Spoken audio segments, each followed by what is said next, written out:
And once again, welcome to our Mesilla Valley News Sports Podcast. We are here live at the Amador Live Eatery and Entertainment District out on the patio. And once again, we are going to be talking sports this whole hour. In fact, today is going to be a really good golf day. Just like the weather is out there, the sun is shining. Really good golf day. We're going to be talking about a lot of golf. But right now, let's go ahead and kind of catch up what happened in the past week. We're looking at high school football. Of course, Carlsbad knocked off Oregon Mountain on Thursday at the Field of Dreams in Las Cruces. That game featured almost a total of 2 hours on delays because they had a lightning delay for about 90 minutes, and then they had another 20-minute injury delay late in the third quarter. So, yeah, almost a 2-hour delay. Those guys did not get home till late in the night. And unfortunately, like I said, Carlsbad did beat Oregon Mountain in that game. Also saw that Las Cruces, the Hawks remain undefeated in District 6. In fact, I believe that they knocked off the Hobbs Eagles, winning that game 27-20 at Watson Memorial Stadium in Hobbs. And so they are undefeated in district, and they'll be playing again this Friday night. In fact, I believe we're going to be having that game on Cool Oldies 104.5 AM 570 and online at coololdies1045fm.com. If you can't tune in on the radio or make it to the game, catch it online. And that's Cool with a K, by the way, just in case you were wondering. Jeff Matthews will have the play-by-play for that game this Friday night. And, of course, the Aggie football team was on a bye week, but they are getting ready for this weekend as they'll be taking on UNM, and that is going to be a big game. So we want everybody out there to help support the Aggies as we take on our rivals from up north. Aggie volleyball just went into a great well, not so great, actually, a weekend. They had 2 games this past weekend that went to 5 sets. And unfortunately, they dropped the 5-set match to UTRGV on Monday evening. So this past Monday, they dropped that set right there. But they do have a midweek matchup against the Cougars. That will be here at home. And then they're going to be hitting the road again to finish out their season there. And, of course, Chicago State, I believe, is coming in on Wednesday. So that's going to be a great matchup. And, of course, coming out of a 2-0 shutout Friday night, the Nanham State soccer team, Rob Bortz has got his team rolling. They had a Sunday afternoon game against Utah Tech on the road. And that one, I believe that they are able to go ahead and unfortunately, I think they dropped that game to Utah Tech. So that was kind of tough for them. But the Aggies will hit the road again to face Sam Houston. Kickoff is set for 11 a.m. at Joseph Pritchett Field in Huntsville, Texas. After that, the Aggies will head west to face Grand Canyon before they meet up at California Baptist for the regular season finale there. And something that I thought was actually really cool as far as broadcasting go, they've done this in the past with NMSU for some of their basketball games. And, in fact, I think they did a whole season in football once. But they are actually going to be broadcasting some of the games in the Navajo language for those of us from the Four Corners area, because I'm from Gallup, New Mexico. That's actually pretty darn cool that they're going to be broadcasting those games in Navajo. And if you think listening to Spanish broadcasts are fun, the Navajo broadcasts are really, really cool. And they'll be doing that for the UNM football game and the UNM basketball game. And that is actually pretty cool. So those Aggie fans up in the Four Corners area will be able to catch that, I think, on KCYZ out of Crown Point, New Mexico, which I think is pretty darn cool right there. But like I said, it is a golf day for sure today because the weather is really, really great right here. And we have got a couple of golf aficionados. I don't want to call you golf pro or anything like that, but we've got Eli. That's a technical term. So it's a technical term. Yeah. Wow. So golf professional, PGA golf professionals, actually. Oh, sorry. So PGA golf professional. PGA certified. It's on your card. It is, actually, yeah. Yeah. And we're speaking with Eli here. Eli, how are you doing today? Doing well. So how was the day going? You got lots of people out? Today, we had a lot of people go out late. Just came back from the golf course. So, a lot of people played over the weekend. Of course, it being a holiday weekend, a lot of people played yesterday. So yeah, if you have a Monday that's really busy, then your Tuesday's probably going to maybe not be busy in the morning. Not be so great like that. I was just wondering because the weather these days has probably been affecting you guys pretty harshly. Yeah, like, when you get a little bit of rain, the main thing we're scared of is lightning, and that's something where we're going to pull the golfers off the golf course because they're swinging around, metal sticks. So waving around a large metal stick in a lightning storm is not a good idea. All I keep thinking is that Caddyshack scene. Yeah. You know, right there. Yeah, we don't want that to happen. We don't want that to happen at all. And of course, which golf course did you come from? So I am the PGA first assistant at Sonoma Ranch Golf Course. So. I almost had it confused a little bit because I know that we've got Red Hawk. In a little bit here, right here. Well, but you guys are co-workers, right? So I think it was March 2021 we actually became under the same umbrella. So I call Red Hawk our sister course. So Sonoma and Red Hawk, we work together on things, and I'm sure you'll hear a little bit more about Red Hawk from Matt coming up. Yeah, so, we'll wait to talk to Matt later. But right now we're talking with you, Eli. All right. And I am curious about your journey to make it over to Sonoma Ranch. How did you come to get there? What's your history? What's your backstory?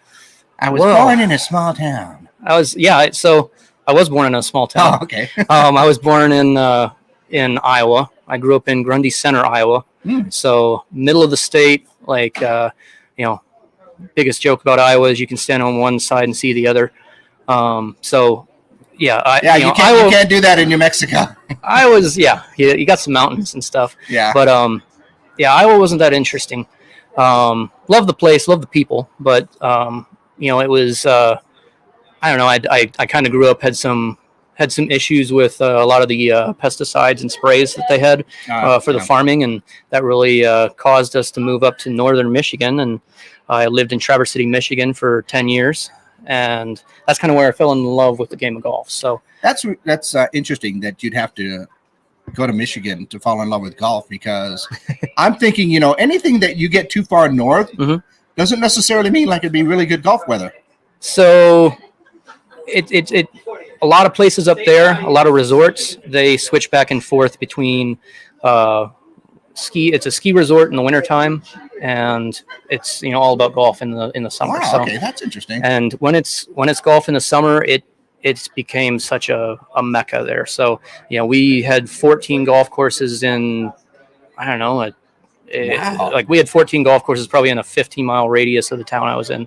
And so and that was just the Traverse City area. It was a real resort town. It's the cherry capital of the world, from what they say. So that kind of got me interested in it, and I learned from a really good PGA professional. I'm actually going to go up and maybe surprise him at the tournament he's playing in Albuquerque. That's cool. So he's coming down here. Yeah. So, then I came down here for the NMSU PGM program. One of the best in the nation. I'd say the best in the nation, but well, you know what? So you just got to say one of the best. So you don't make all the rest of them feel bad. Right. But it's very interesting how many people that end up staying here in Las Cruces, particularly with the golf clubs and the golf pros, went through that program at NMSU. It's like you come down here and I don't know, something about the enchiladas, I think maybe. Enchiladas, I love the food. In fact, now if I leave for like a week on a vacation, I can't wait to come back home and have some like real green chili and so. You ever take some back home? No, I honestly haven't been up there for a long time. My parents came down here about a year after I committed to NMSU. So I got everyone down here for the most part. So my immediate family. So. And once again, they came for a visit. They came down. All of a sudden, everybody wants to come down. Exactly. And that's just the way that this place is. I found that a lot of the times you come here, and it happened with me too. I moved here in 1995, and I thought, it's inside baseball. It's a radio gig. I probably won't be here long. Yeah. Because that kind of stuff happens. But I get down here, I start meeting all these great people. The weather, like I said, we're in mid-October right now, and look out here. It is gorgeous. Yeah. Okay. Now, for the past week, it hasn't been necessarily great because of all the rain. We've been really getting some late rains, but we're in the middle of the desert, so I'll take anything that we can. But, you look out today, and it's such a great day. We're sitting out here on the patio at the Amador Live and just enjoying ourselves. I mean, you can't beat the weather. And then, like you said, you start to meet the food. You start to meet the people around here, and then you're hooked. And I think part of it, too, is not having to shovel snow. That helped my decision and my parents' decision. So I will admit that was a big part of why I moved down here, because even though I'm from Gallup in the Four Corners area, we get our 4 seasons. We get the elevation up there. So, we get our 4 seasons, and I have had my fair share of walking to school uphill both ways. in the snow, and it's no fun. Yeah. Darn that hill in between school, so. Yeah, I came down here and I did 3 years at Patio Hills Country Club when I was in school. Still got some really good friends over there. And then, the opportunity came at Sonoma, and I kind of jumped on it. And so how long have you been at Sonoma now? 7.5 years. Wow. It was April 2015. So I think that comes up to 7.5 years. Somewhere around there. Math's not my strong point, so don't look at me on that one. Yeah. So it's been kind of it's an intriguing journey, with Sonoma. So I love it. Just I've actually I guess I'm doing all right because I've been through 3 ownerships there, and I'm still there. So they must like me. So they come in and say nah, we'll keep them. And then I've gotten to kind of grow as a PGA professional. I'm not only doing stuff at the club. I think something I've really gotten to be known about. Even Max, the owner here, has played in our La Liga on Monday nights. I think you guys know Kelly Fort, maybe too. Yeah, Kelly. So Kelly, we know him as Commissioner Kelly because of our football league. Well, so I was hoping that he might be here tonight so we could get an update, but I'm not sure if he's. Well, next time you talk to him, you gotta address him as La Liga champion Kelly Fort. No, I don't need his head to be that big. Right? Okay. Right. Well, right now I think he's got one win under his belt. I'll check the stat. I'll take the stats a little bit later on. I'll get you all the stats. I got a whole website. You got a whole website? I got a whole website. Yep. But so La Liga is our Monday night league, and Kelly and DJ Chavez, they won this past season, and then we have the Tuesday night Vegas league. So what's your website? So if you go to www.sonomaranchgolf.com and then you go down to the bottom of the page, it'll actually show you all I spelled it wrong. Yeah, you did. Yep. Okay. Yeah. So if you go down to the bottom of the page, I actually set it up that you click on the logo for the league, and it'll pop up the league website, and you can look at all the stats. So that's cool. Yeah. Well, I just wanted, just in general, apparently you're an untrustworthy website, so we'll work on that one a little bit. Yeah. We'll figure it out. Okay, that's interesting. I seem pretty trustworthy, though, don't I? Well, you do seem that. Let's see. I don't have this one up on here right now, so we're not going to get any.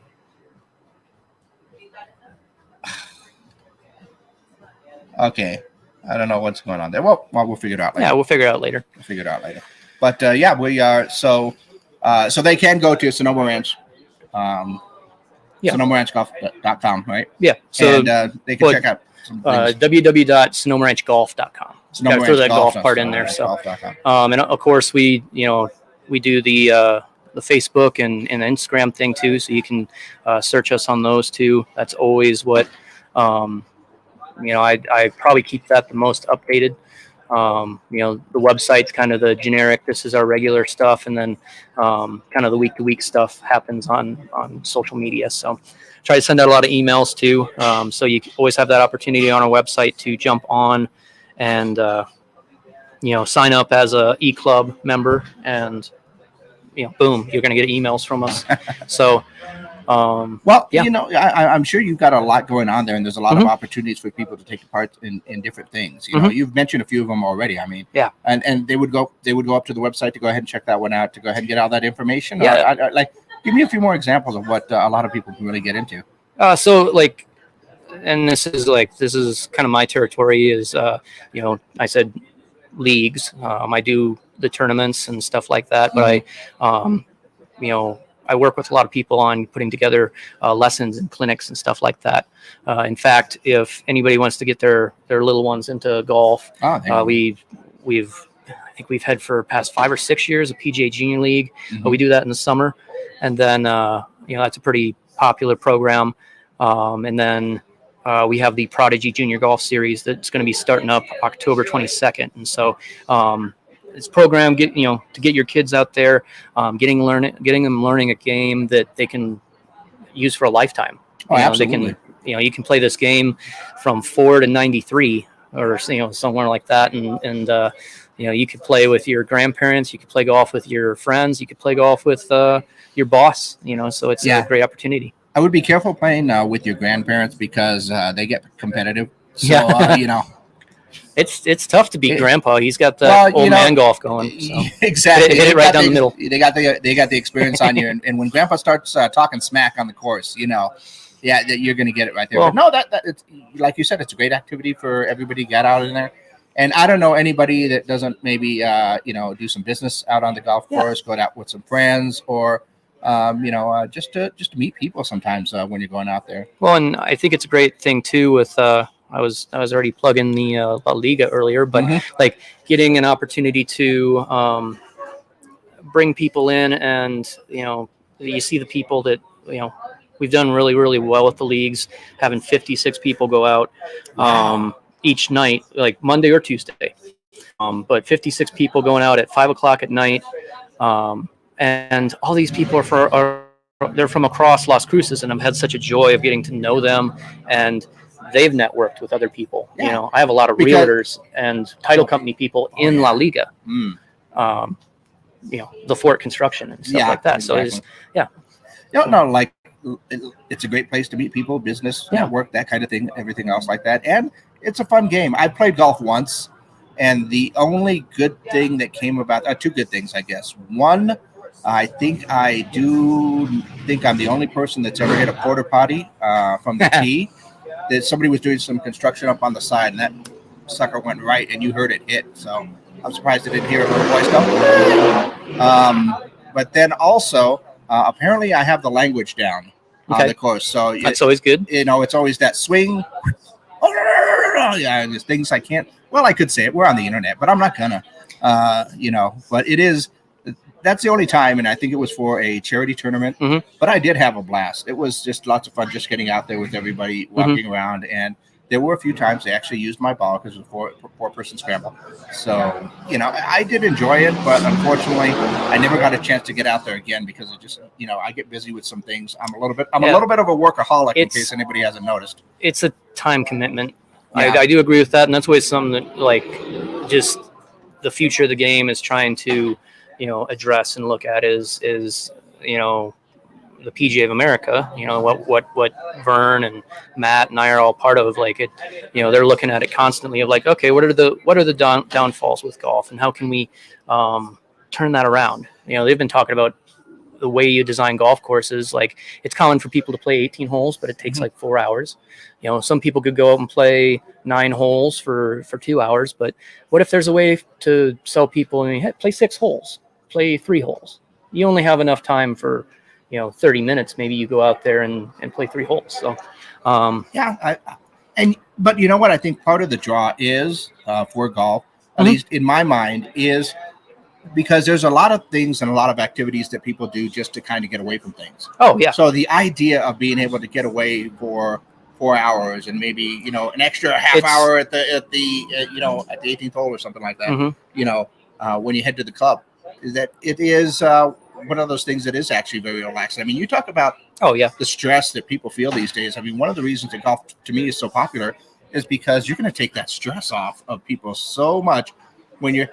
I say that, but once again, the idea is that you got to get the little ball into the hole that's 300 yards away, and that's not stressful at all, But as far as compared to some of the other things in life, I know a lot of people that would take that stress over anything.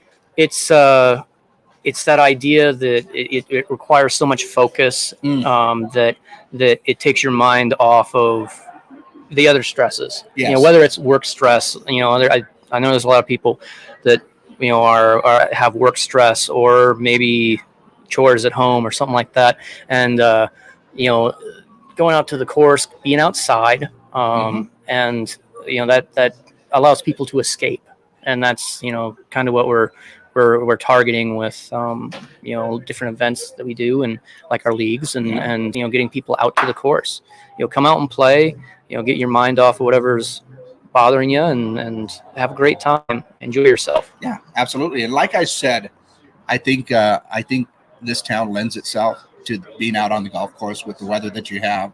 I mean, right now we're getting towards a pretty cool sunset. It did kind of block it from everybody this time because it was coming right in at us. But you look at some of these sunsets. You look at being out on the course that way, or those early mornings right there where, you get some of the views and especially at Sonoma. Oh, well, you get some views, man. Beautiful views. Gorgeous. And so, like I said, it's a bit of an escape, a bit of a release, but it is also just a fun game to play. Yep. I think anyway. Yeah.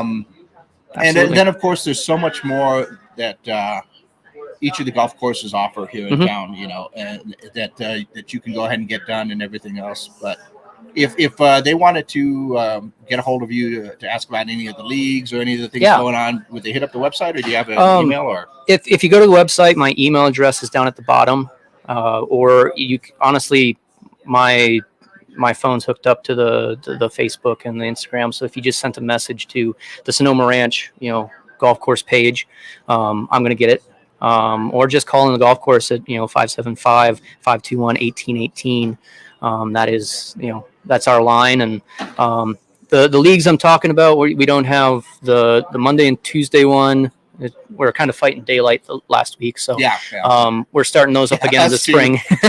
And but we do have a snowbirdie league that happens on Sundays. I kind of fashion it like football, and you play for a win, you match versus another team and try to make it to the playoffs. But that starts up on November 13th. That'd be cool. So yeah, and that's tee times. It starts at about 1:30 in the afternoon, and you play a scramble, and you're playing the team across from you in your group, and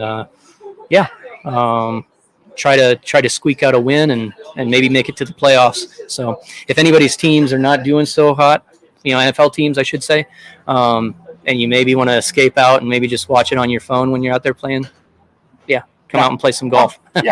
So you got a good signal. You're going to enjoy that day, something outside. And then, if you feel like your team isn't too well, you can take it out on the drive. Yeah. Just whack that ball, whether it goes left or right. It's okay. You got a little aggression out. Yeah. So I think the leagues are a really good idea, and kind of getting creative on the leagues is a good way to get people out. So do you plan on doing any more? Got any other cool ideas coming up down the road? As far as new ideas, always thinking of new ways to improve the leagues. I'm very into hanging out afterwards with the league folk, and I'm there to listen for the most part. Like I've talked to many people that are in the leagues, they start talking to me about this or that, and like, well, what if we did this or what if we did that? And I'm like, I'm all ears. I'm the filter.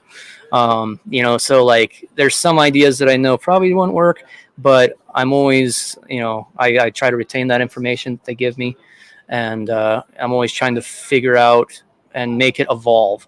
I think if you have any type of these leagues have been going for 6 years, which is pretty darn good. Yeah. And they've grown each year, and we're always thinking about ways to be innovative. Make an assessment. This is the time that I look back and go, what could have we done better?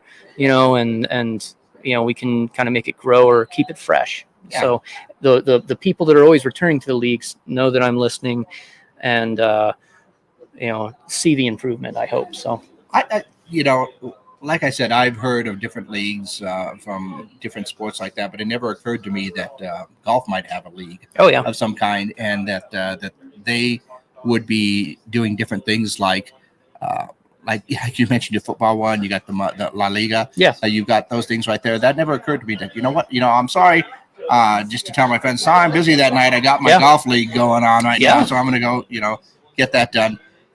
But that's really cool that those leagues are in there. So that's plenty of opportunities for other people to have fun. So it's not just to get out there, get 9 in, get 18 in. There's plenty of opportunities to get out there on the course. And I guess that's the cool thing about what you do is bringing some of those new ideas into everything, and seeing what works. And like you said, with being open to some of the ideas, you're going to get some of your best ideas and feedback from everybody that's out on the course, I'm sure. Oh, absolutely. And that's I don't say much afterwards, but I'm sitting there and I'm, they might not even be talking to me about something, and I'm, like, so-and-so says to so-and-so, well, what if we did this, or even if, like, I don't know, I put a lot of time into pairing groups, week to week, because you're on a 2-person team with the leagues. So, a lot of times I'll have somebody be like, hey, we haven't played in a long time together or something like that. And they're not even talking to me. And I'm like, mental note, Next week, that's the pairing. Next week, that's the pairing. So, I try to be very vigilant to that. And like you were saying about, having new creative ideas, I feel very blessed to be part of the PGA of America and have that opportunity to rely on other PGA professionals. And we got PGA best practices that, we get emails for stuff like that and say, hey, so-and-so in North Carolina is doing this, and pieces. So. Now that you bring that up, that leads me to that question. It's like sharing ideas like that between cross country. Like, somebody comes up with a great idea, back in Michigan. Mm-hmm. and all of a sudden Eli's like, hey, you know what? That's a good idea. Or vice versa. You're going to let everybody know about doing it. Yeah, we're doing this football thing. It's really good like that. And somebody out there is going like, absolutely. Yeah. Possibly in Ohio with the Browns because they never do any well. But I'm just saying. Mm-hmm. No offense to any Browns fans out there. But I'm just saying that to be able to pull from that well of ideas and opportunities right there, that's got to be pretty cool. Oh, yeah. The PGA America has 28,000 PGA golf professionals. Oh, is that all? That's all. That's all. Okay, yeah. 28,000 PGA golf professionals in the nation. And, I was telling you earlier, I've had the great opportunity to kind of grow as a PGA professional and, got to go to Assistant Pro of the Year conferences and, I was part of this program called PGA Lead, where they select like the top 15 young golf professionals across the nation in a year, and then you're part of a 2-year program. And so I got to do it. Vern got to do it a couple of years before I did, and so I think we're actually the only golf course that has 2 people that have been through it. Because, like I said, it's top 15 in the nation. That's quite nice. And Sonoma has 2 of them. So that was at least for I guess that was 2020 for me and 2018 for Vern. So, but like a program like that, I get to sit down, like you said, and hang out with a club professional who's, in Massachusetts or in Kansas or, in Washington. And, it's crazy, but you end up having similar problems, or situations, I should say. Hey, okay, how did you address this? Okay, but what if you did it this way? And then everybody's like, oh, that's a great idea. Yeah. And I even, it's been a couple years that I've been out of PGA Lead, and once a week, the people that I was in, we called it a cohort. I was in cohort 5 for the 2020 class. And we, someone shoots a text message and like, hey, it's a group message. Hey, what did you guys do in this situation? What did you do in that situation? And you got a whole bunch of answers, a whole bunch of right. Well, see, this is a piece of advice I got a long time ago. So like, if you don't know the answer to something, or if you don't know how to get something to do, ask somebody who might know that information, because you're going to learn and benefit from the people that have probably been through that situation and done those things before. I made this quote up, I don't know, a couple months ago. No, you didn't. I know who said it. No, I'm just kidding. Go ahead. I think I made it up. Maybe I found it from somewhere, and I don't know. But like I said to one of my staff members in the shop, I said, who's the dumbest person in the room? And I was it wasn't pointed at anybody. Sure, we'll believe that. But who's the dumbest person in the room? The person who thinks they know everything. Yeah.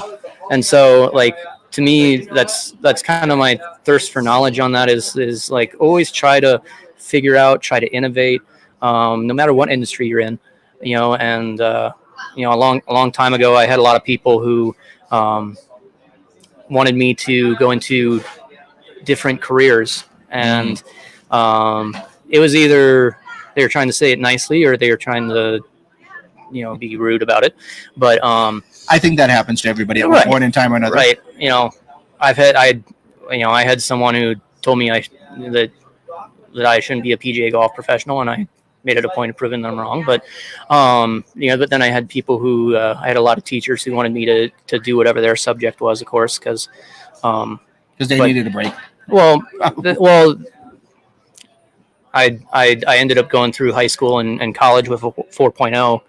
And so there's a lot of, teachers who are like, oh, whoa, like you should do this. Why are you becoming a golf pro? And I'm like, well, maybe I can lend some of my education or my, knowledge, I guess, to the golf side, the golf world. I love the golf world. Well, you know, there's another famous quote out there. I don't remember who said it. But you know, it's been said before that what you need to do is find out that what you're really passionate about, what you really love, and find a way to make money off of it. Exactly. So if you love golf, you like being out on the course, and you like teaching people, and you like doing these things right there, and you can make some money on it, hey, go for it. You know, I was a frustrated musician. I still play bass every once in a while to get out the Steinberg once in a while. Nice. But I told myself, if I can't play music, then maybe I'll play music on the radio or do something like that. That's what actually led me into it. And a friend of mine who worked in radio, I got on the mic one with and did this pretend announcing thing. He goes, you know what? You sound pretty good. You should try it out. Yeah. And, 30 years later, I'm sitting outside of a bar with Eli. Yeah. Smile, Eli. Yeah. There you go. There we go. There's our thumbnail. But, it is one of those things because you never know what's going to happen with that. And I love my job. I love the fact that I can get up every morning and I'm going to hear new music. I'm going to hear music that comes out every week. I'm going to hear something new that comes out. And it never really gets boring unless I don't have my coffee. Then it gets kind of boring because I'm tired. But, yeah, that's the thing. You find something that you love doing, you enjoy it. And every few weeks the check comes in and you're like, hey, I'll pay my bills on time this month. Yep. Funny you bring up music. Like, I don't know. That's kind of my second passion. Is that your second passion? Yeah, like, I don't know, music and like, I don't know, when it makes me sound kind of like a nerd, but when I was in high school, I get bored and like jump down a rabbit hole of like music history with rock bands. And I'm a big fan of 60s, 70s, 80s music. And then I've branched out. So. Okay. We're gonna get nerd music right now. He just opened up a whole other topic right here. Yep. Okay. Sorry. we'll go through a series of questions. Favorite rock band. Favorite rock band of all time. First one on the tip of my tongue. They didn't last very long, but the Guess Who. Oh, nice. Yep. These Eyes. That's a good one. American Woman. That's a good one. Yep. You know, they actually played Aggie Memorial Stadium for a 4th of July show in '96. Really? Yeah. Got a chance to see that show. Wow. At that time, that was back in the day when we used to do 4th of July. What the city used to do 4th of July. They did like all the cool fun stuff at Young Park with the food trucks and the booths and all that other stuff. And you would get a ticket and then you would go down to Aggie Memorial Stadium for the concert and the fireworks at the stadium. And then of course things change, stuff like that. And I think they do a great job over at Pat Lewis's Park, and they have a stage out there these days.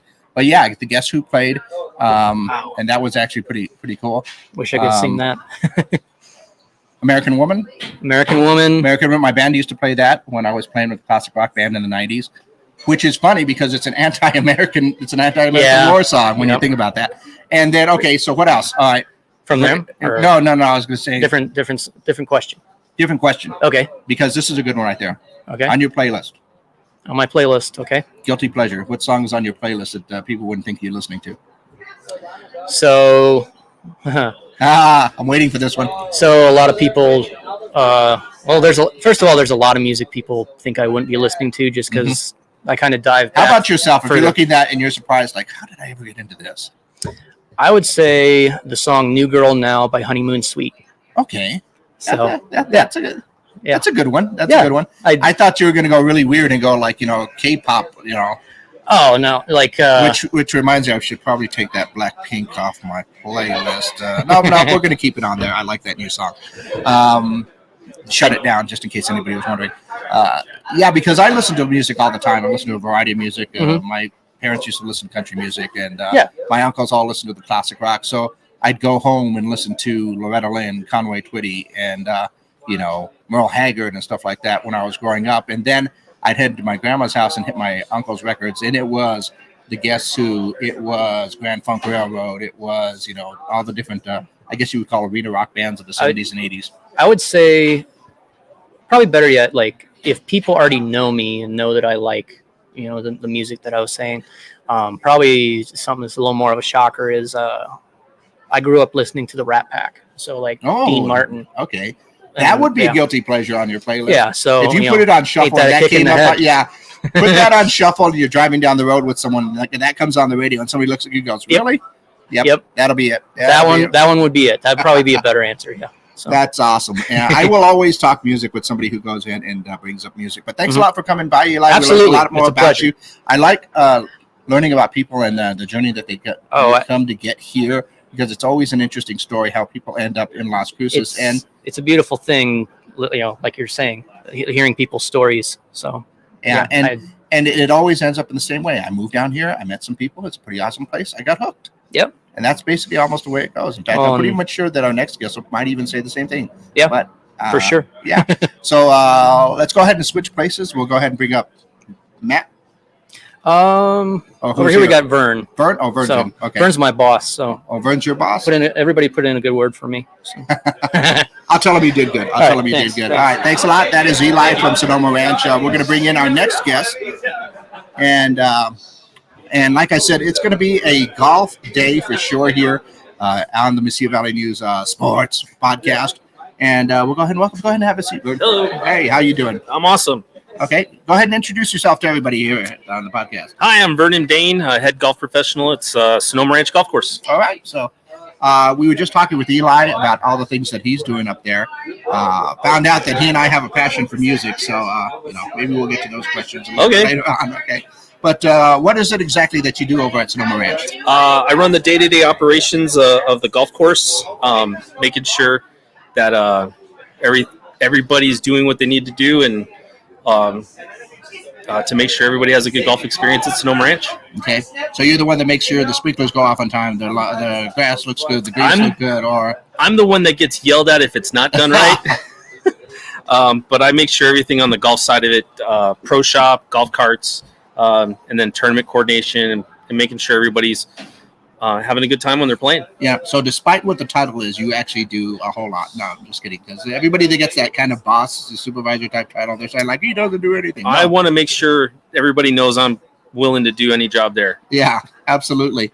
And just like I asked Eli, how long have you been over at Sonoma? I've been there 6.5 years now. 6.5 years? Okay. Mm-hmm. And how did you end up at Sonoma Ranch? I finished NMSU's PGM program. I'm a graduate of that. NMSU. I knew it. And cut my teeth in El Paso, working at various clubs, Santa Teresa Country Club, El Paso Country Club.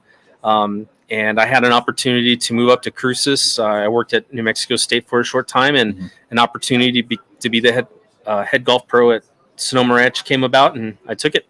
Yeah. Like I said, it's a very common thread. Everybody that I talk to that works and at the golf course, so far, everybody that I've talked to that works at a golf course has gone through the golf program at NMSU. Yeah. And as Eli said, because we didn't want to make any of the other schools feel bad. No. But it's one of the best in the country. It's one of the original four, and the director, Pat Gavin, has made sure that it's been a rock solid program. I mean, of all the programs in the country you go to, we've got the golf course, the weather, and the curriculum that sets us apart. So it was a really good experience, and very glad I did it. And anybody that's interested in starting a career in golf, I recommend looking at that spot first as a place to go. Absolutely, to check it out. Like I said, I don't know how many people I've talked to that if they're working at a golf course in some way, they started off at NMSU with the golf program there. And they may have gone to different places, different cities, different states, anything else like that. But somehow if they end up back here, which goes to the other thing about people just falling in love with this area. Oh, yeah. Are you originally from Cruces? No, my parents were military, so I grew up all over the planet.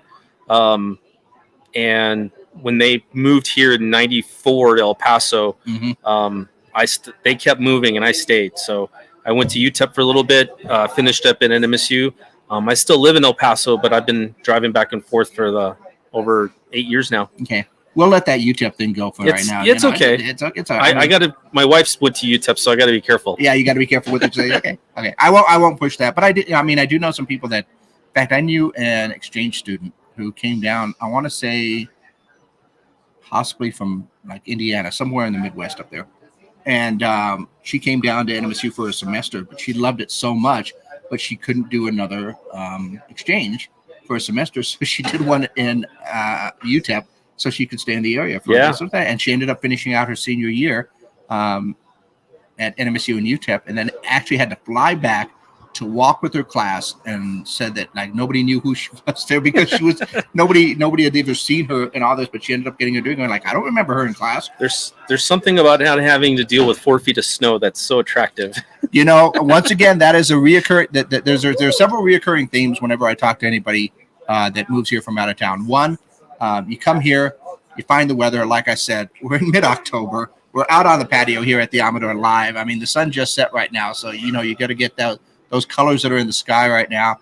So you got that for you. Yeah. You got the weather. Then you start meeting some of the people, and then you know once you get some good Mexican food, you're hooked. Yep. And that's Done. it. Yeah, done. And then it doesn't matter where you go or where you end up. Somehow you'll end up back here in Cruces. You know, so it's one of those things. I moved here in '95, and once again, I got hooked just meeting some of the people here, people that are still my friends to this day, that I talk with and hang out with.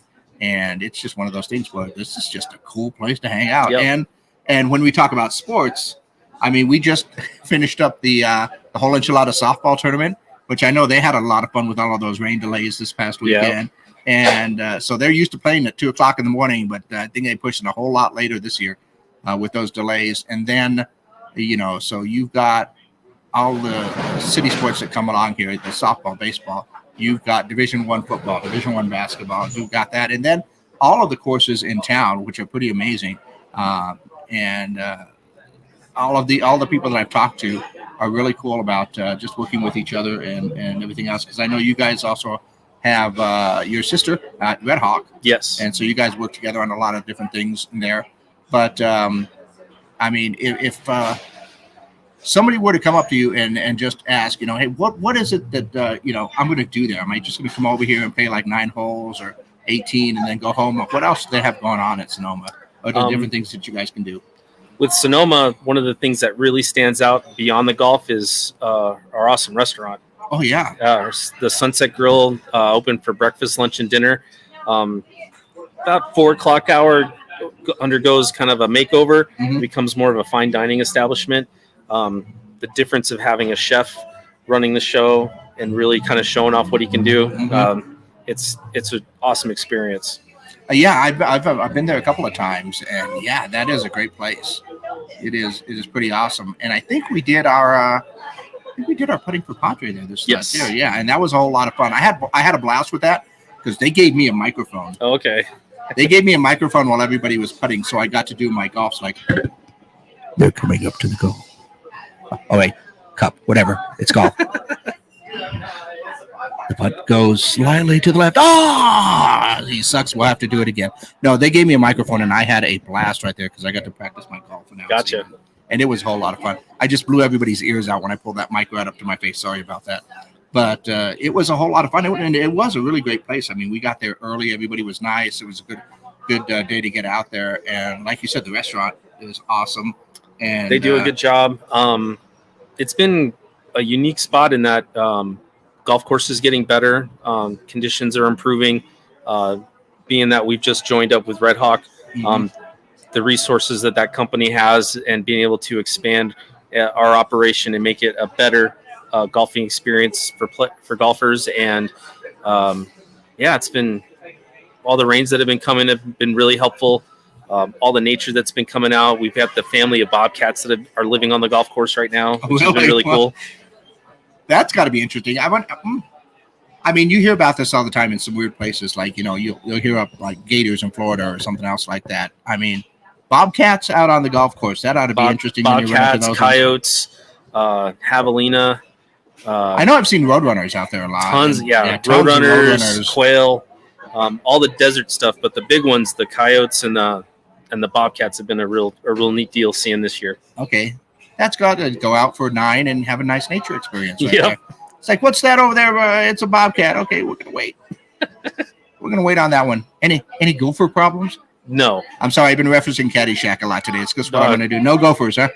No. Ground squirrels, a few here and there, but gophers, no gophers. No gophers. Okay, so nobody's gonna be stealing your balls out of that. No. From there. No. So, no. It like I said, there's a lot that goes on behind the scenes that you guys are doing. I know, and just making sure that the golf course runs as smooth as it does. Because that's a whole big operation that you guys are running up there. Yeah, it's just timing, making sure that we get certain jobs done before golfers hit the golf course. Because of the heat in the summer, we've got to have everything up and running by 6 a.m.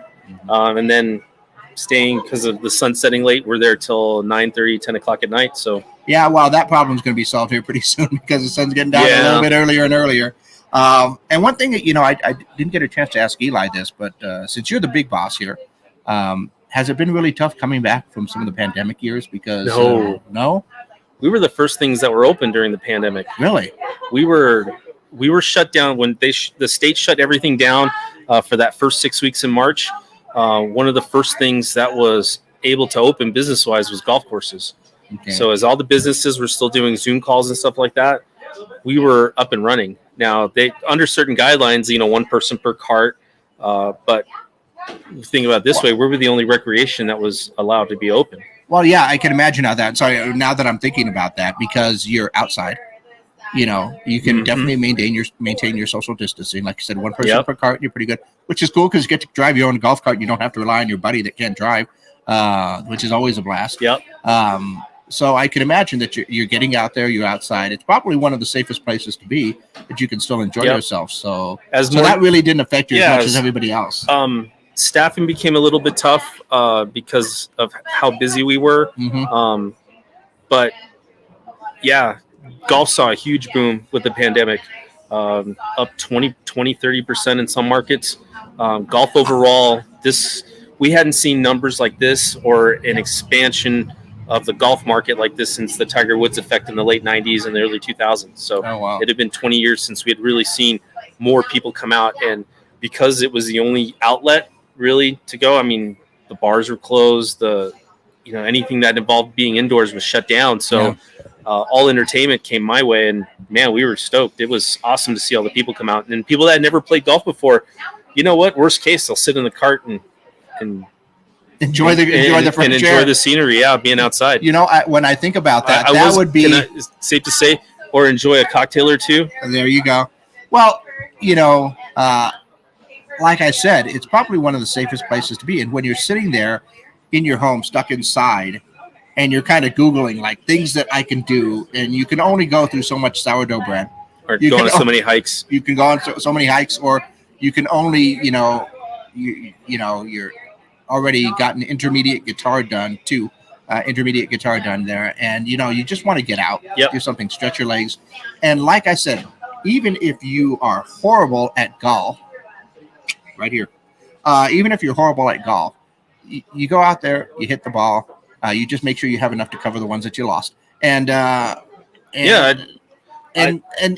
out there, you're driving around, you're outside. Yeah, I can imagine how that would be definitely appealing for everybody that's been stuck inside forever. Yeah, with golf, it's so intimidating because it's not just an activity that you can just walk out and feel comfortable doing. You've got a whole group of people surrounding you that have certain expectations of you, and the biggest one is playing faster, the pace of play.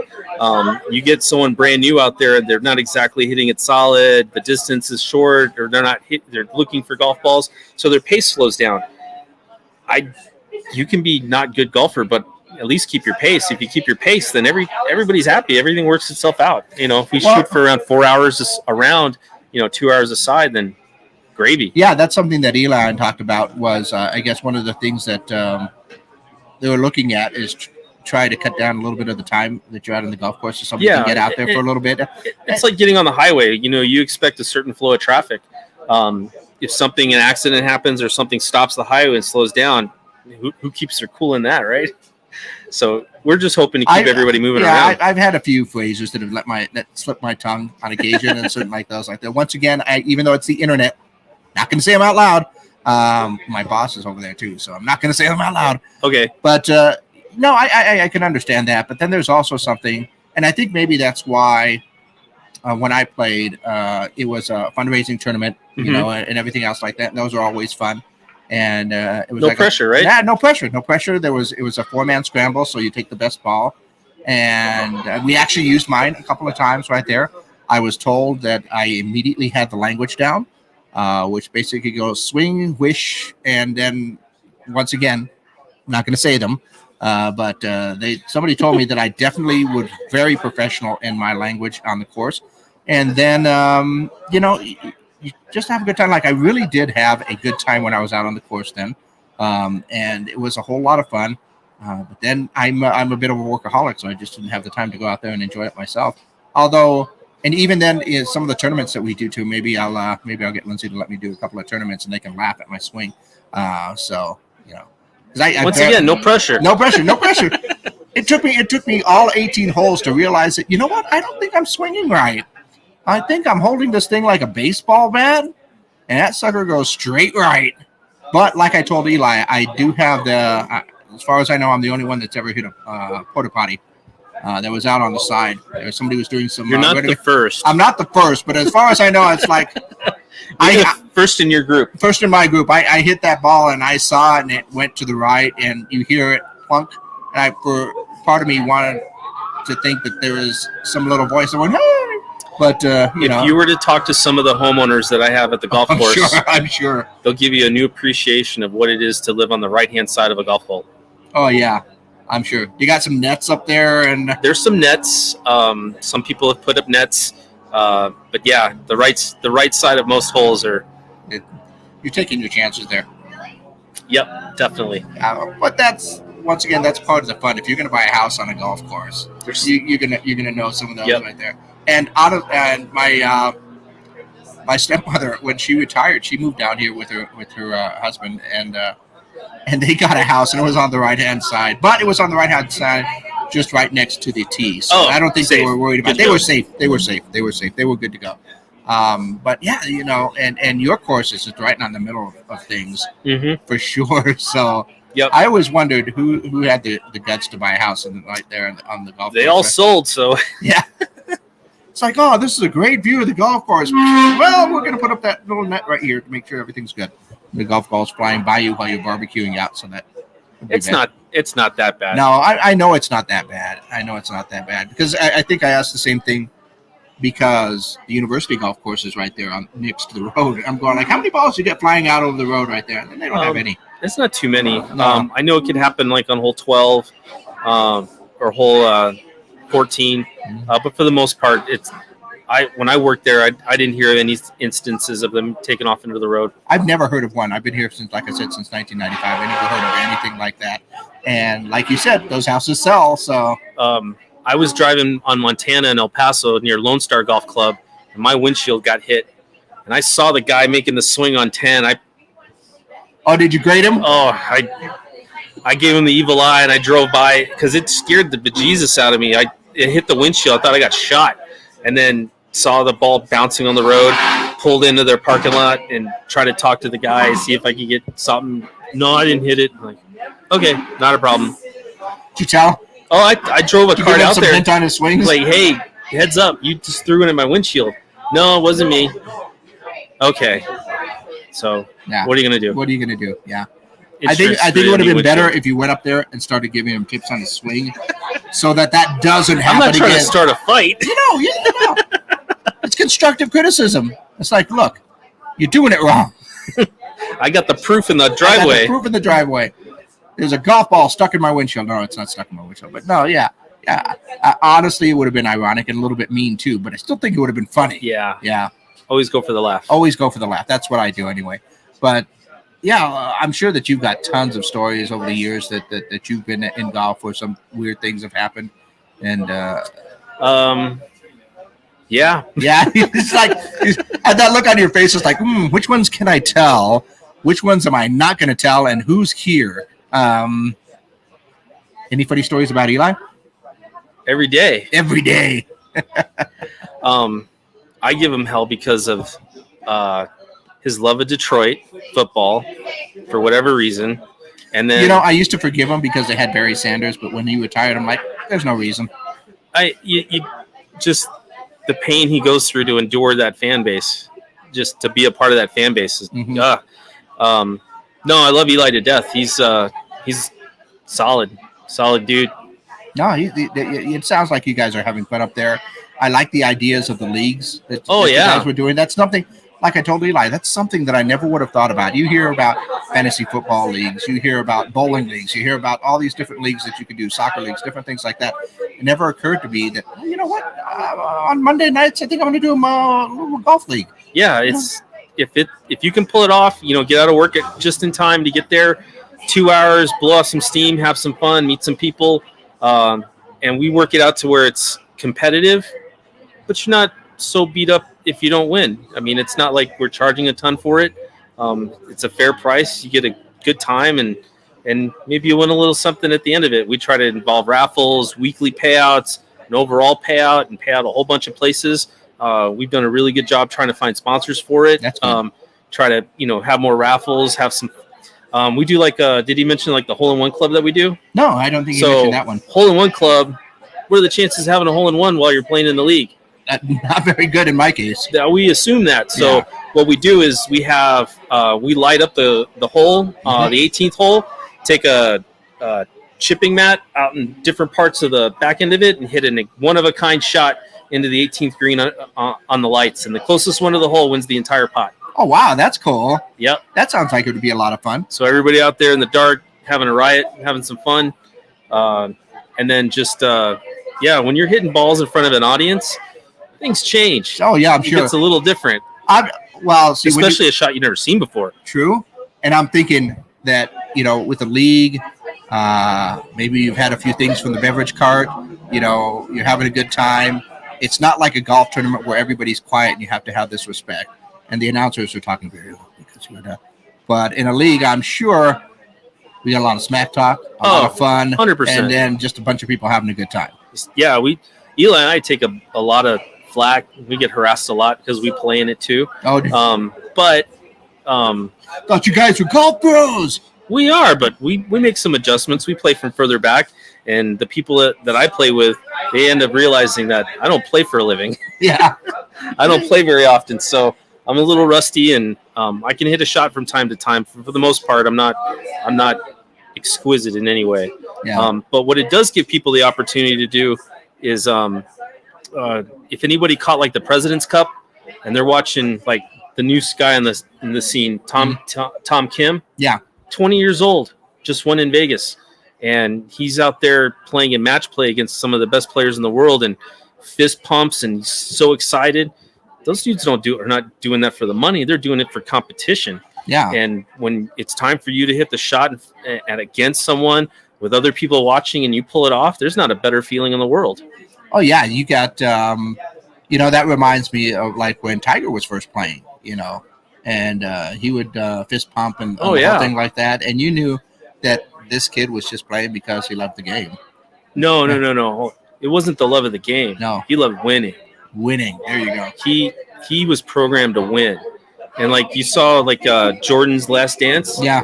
It wasn't about basketball. It was about winning. Yeah. And he was going to pull everybody around him to make them winners. Mm-hmm. Tiger did it to himself. I'm going to win. No matter what it is, ping pong or anything, I'm going to win. That's what he loved doing. There's not a better feeling in the world than winning, right? Yeah, absolutely. I think somebody asked Jordan if his Bulls could beat the current team. And he goes, yes, but we'd only win by a few points. And they said, really? He says, why would you only win by a few points? He goes, well, we're a lot older now. We're not quite as fast as we were. I mean, it always comes up to me when you replay or look at his Hall of Fame induction speech, with that chip on the shoulder that, I remember that guy. He said I couldn't make it. And look at me now. That feeling that. Well, does that ever go away? Yeah, there are a few memories that I have of those years in the basketball league. And I remember when Steve Kerr took that shot at the end, and they were doing a little press conference. I think afterwards, I can't remember if it was the parade that they came home with after they won and everything else like that. Steve comes on, he goes, well, since you heard that thing where Michael talked about how many shots he missed, so I thought I better get this one in for him, because I remember there's a big commercial about how he said, I've taken this many shots, I've missed these many shots, but I've made all these. Yeah. And you don't make the shots you don't take. That type of type of lesson. And Steve was like, I'm just going to take this shot from him because I don't want it to have that on his conscience, But that feeling of taking it to the next level, what those players are able to do, that mindset, they'll win at anything they do. Yeah. And they'll do it today. Yeah. They'll do it today. I mean, that's the whole thing, like that joke. And yeah, that mentality of kind of winning like there, because we joke around about how much fun we have with sports, but it comes down to winning. I mean, I'm our fantasy football league right now. I'm going like, I'm going to do it. It's going to be fun. I'll have to pay attention to it, all this other stuff. All of a sudden, I'm like undefeated last week, and all of a sudden I get my first loss last week, and I was like, no! I came back and won, so I'm like 4-1 right now. I blew up my league when the Buffalo Bills running back didn't play the first game, and not a word that he wasn't going to play. I lost my first game. I'm done. I don't want to do this anymore. Yeah. Well, I know. And then I got beat by Kelsey. Kelsey single-handedly wiped the lead I had out last night. Oh, did he? Are you in our league? You're not in our league. Are you? You're not in our league. No, okay. Kelsey must be in a couple of leagues. No, it is Kelly was in there. He's our commissioner. But no, it is fun. And the thing about our league right here, and I love this because I love telling people, yes, it's a charity league. Yes, whoever wins, we got some sponsors. Whoever wins gets to donate the money to a charity of their choice. It's great. That's awesome right here. Yeah. But what we're playing for is not to lose. You don't want to be last place. You ready for this?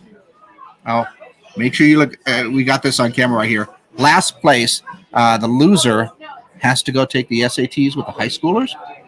And the score that they get on the SATs is going on their last place trophy. Oh, I thought you tattoo it on your body somewhere. Come on. Let's think outside the box. I don't think anybody's willing to do that. You just made Wallace go, what? No, we're not going to do that because the way that Kelly's playing, it'd probably be him. So interesting. Yeah, he's only won one game so far. But that's Kelly is that's more shocking than the last place prize. Yeah.